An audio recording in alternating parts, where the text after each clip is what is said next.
बाबुराम भट्टराईले भने जस्तो बुढी गण्डकीमा केपी ओली, प्रचण्ड र शेरबहादुर देउवा भएर 9 अर्ब भ्रष्टाचार घुस खाएका हुन्, प्रमाण दिन सक्छु, सकिन भने झुन्डिएर मर्छु भन्ने बाबुराम भट्टराई र त्यही बाबुराम भट्टराई माओवादीसँग लागेर 17,000 मान्छे मार्ने, अहिले मधेसवादी दलमा जाने भनेपछि नैतिकता, इज्जत, प्रतिष्ठा, मान, मर्यादा, सम्मान के बाँकी छ?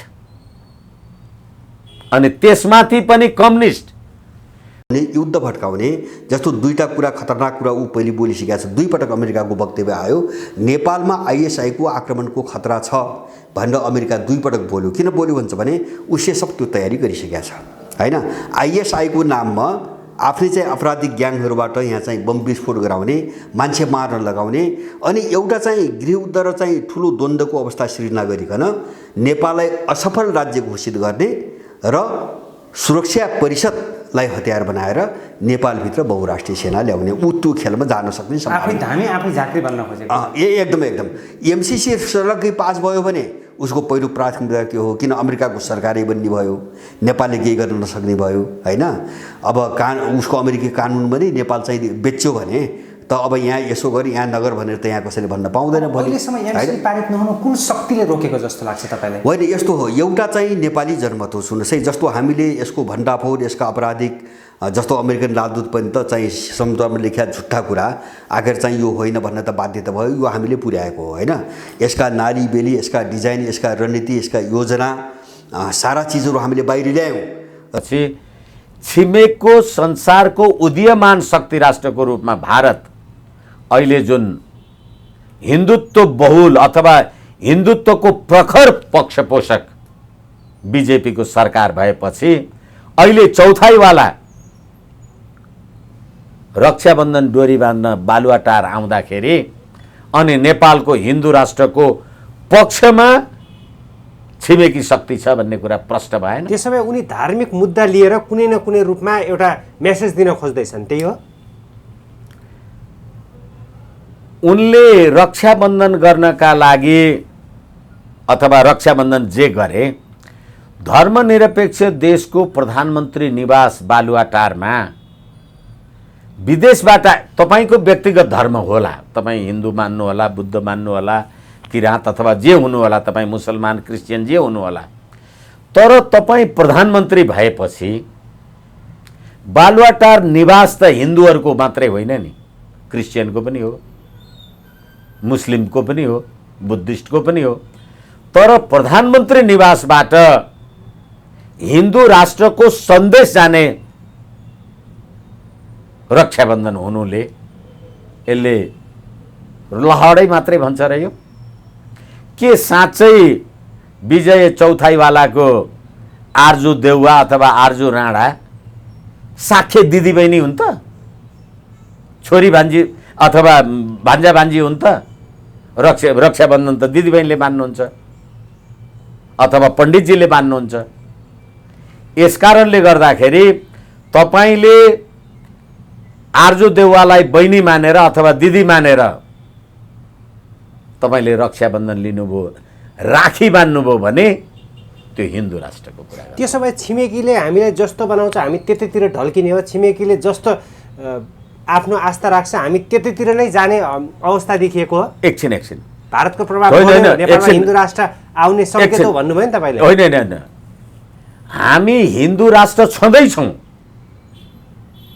तपाईले संविधानमा त्यसैले मैले संविधानको धारा भारत आउँदा भारत बोल्यो भने त खुसी हुन्छन् नि यहाँका हिन्दूवादीहरू। एकैछिन न, तपाईको मान्यता बमोजिमको कुरा अर्को साथीले बोल्यो भने तपाईले त्यसलाई सन्तुष्टि हुने विषय भयो भने त्यो के आपत्तिको कुरा भयो त?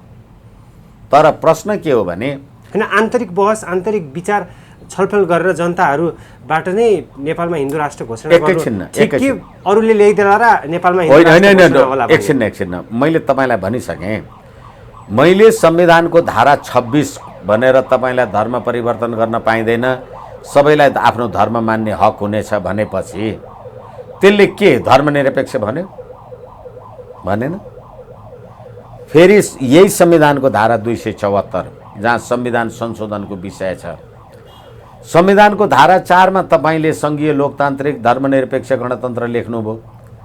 संविधानको धारा 274 मा के लेख्नुभयो भने यो संविधानको संशोधन गर्दा नेपाल, नेपालको राष्ट्र, राष्ट्रियता, राष्ट्रिय एकता, अखण्डता, स्वाधीनता, सम्प्रभुता र नेपाली जनताको सद्भाव भन्दा बाहेक अरू सम्पूर्ण कुरामा यो संविधानको संशोधन हुन सक्छ भनेपछि धर्मनिरपेक्ष संस्थागत भएछ, गणतन्त्र संस्थागत भएछ,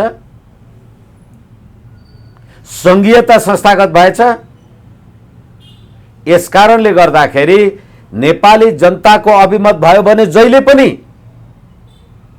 त हिजो 47 सालको संविधानमा राज संस्था र राज संस्था र हिन्दू राष्ट्रको विरुद्धमा काम कारबाही गर्न पाइँदैन भनेर लेखेको थियो।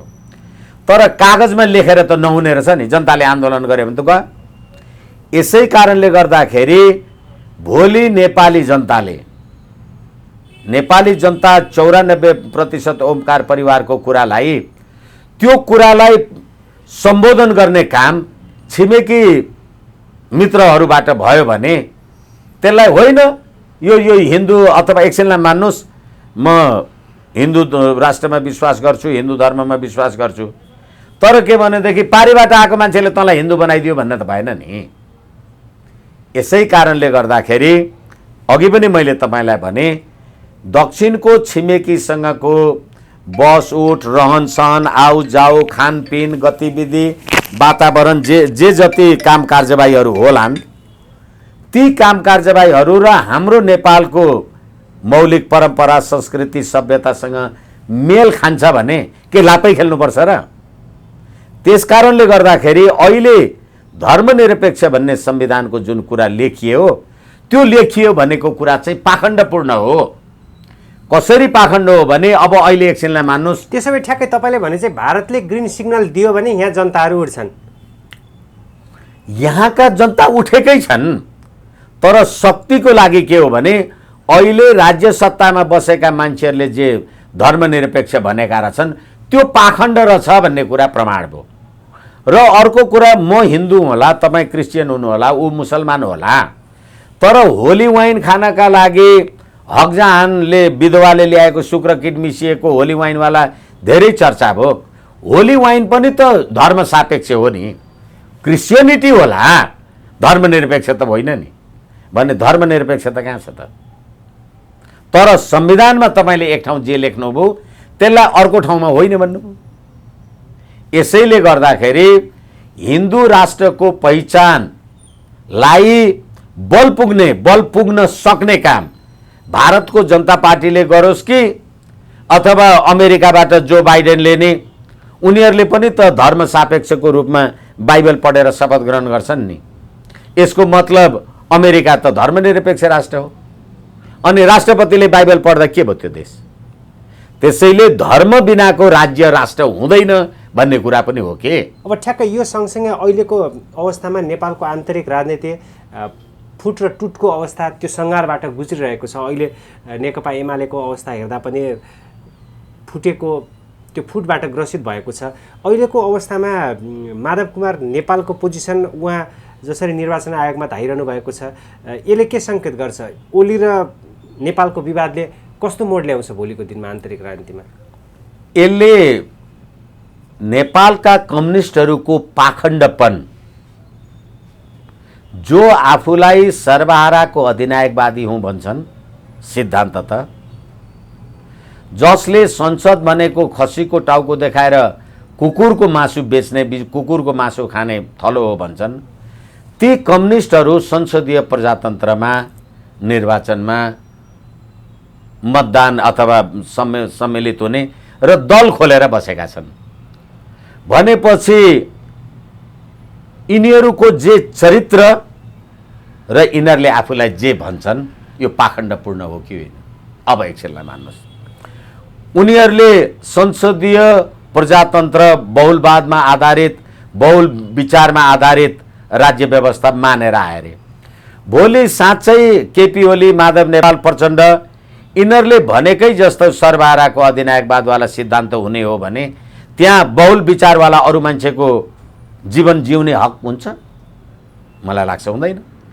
त्यहाँ दलगत स्वतन्त्रता हुन्छ, बहुदलीय स्वतन्त्रता हुन्छ, हुँदैन।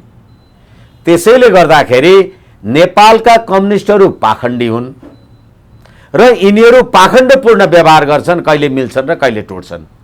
माधव नेपाल नै होइन केपी शर्मा ओलीलाई होली वाइन खान लिएर जाने र होटल सोल्टीमा जाने र हकजहानले दिएको 1 करोडको सुशासनको तकमा भेर्ने केपी शर्मा ओली होइनन्। यसै कारणले नेपालमा एकपछि अर्को गर्दै साम्यवादी हुँ भन्ने कम्युनिस्टहरूको शक्तिको क्षयीकरण भएको हो यो। तर पनि अहिलेको बखत त प्रचण्डले भन्नुभएको छ नि, आगामी चुनावमा माओवादी केन्द्र नै विशाल पार्टी बन्नेछ भनेर घोषणा गर्नुभएको छ। हिजो तपाईँ कसरी पतन हुन्छन्? अहिले मैले तपाईँलाई भने, तपाईँ सूर्य चिन्हमा चुनाव लडेर आउनुभयो अनि रुख चिन्हमा शेरबहादुरलाई भोट हाल्नुभयो कि भएन? अनि तपाईँ सर्वहाराको अधिनायकवादको कुरा गर्नुहुन्छ, ललिता निवासको भ्रष्टाचार के हो? तपाईँ केपी शर्मा ओलीजी भ्रष्टाचारको शून्य सहनशीलताको कुरा गर्नुहुन्छ, बाबुरामले भट्टराई